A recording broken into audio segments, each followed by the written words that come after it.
Hello YouTube, the Gun Nut here. Today I'm doing a short video about one of the old guns that I have. This is a Remington Model 550.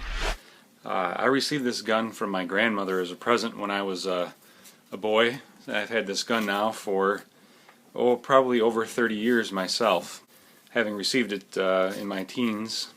So I'm just going to go over a little bit some of the history and some of the features of the gun.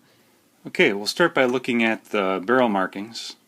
So you can see it says Remington there, and something about the U.S. patent. Then it talks about what cartridges it can take, and this gun is a little bit unique in that it can handle both short, long, and long rifle, not just long rifle. So it's a semi-automatic 22, and it has what they call a floating chamber, which allowed it to use more than one type of 22 cartridge as a semi-auto, which is somewhat unusual. You can see the adjustable rear sight there, adjustable for elevation. You can see where it says Model 550. Shows here that was made by Remington Arms Company in Ilion, New York, made in the USA, and the different patent numbers. So those are the main barrel markings, and then you can also see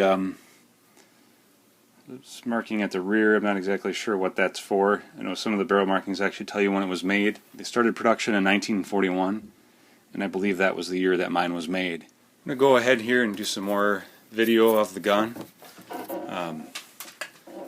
It has a, I guess you might call it a shotgun type butt plate. It has an American walnut stock. Stock is still in fairly good shape. This gun has been fairly well cared for over the years. You can see the butt stock there. You can see this, the stock, the pistol grip. I believe it's supposed to have a semi beaver tail forend. You can see the trigger and the trigger guard. You know, it's a steel trigger guard. Back when guns were made of steel. It has a safety. Here's how you load the first round into the chamber, pulling the bolt back, and then it has a tubular magazine. So you load the tubular magazine by pulling this out and then dropping the shells into the hole here. And again, I believe the capacity was 15 for long rifle, 17 for long, and 22 for short. So it's a brass tube. Knurled end there. You can see the front sight, and let's see if you can see the barrel crown. So one of the features that can tell you when your Model 550 was built is if it has dual or single ejectors. Gun was launched in 1941 with a dual ejector, but in 1946 they changed that to a single ejector, and that's when they changed the model from a Model 550A to a Model 550-1. This gun does have the dual ejector, so I know it was made before 1946. I'm not sure if it will be entirely visible there, but if you can see the bolt face, you can see that it has two ejectors on it, one on the outside and one on the inside.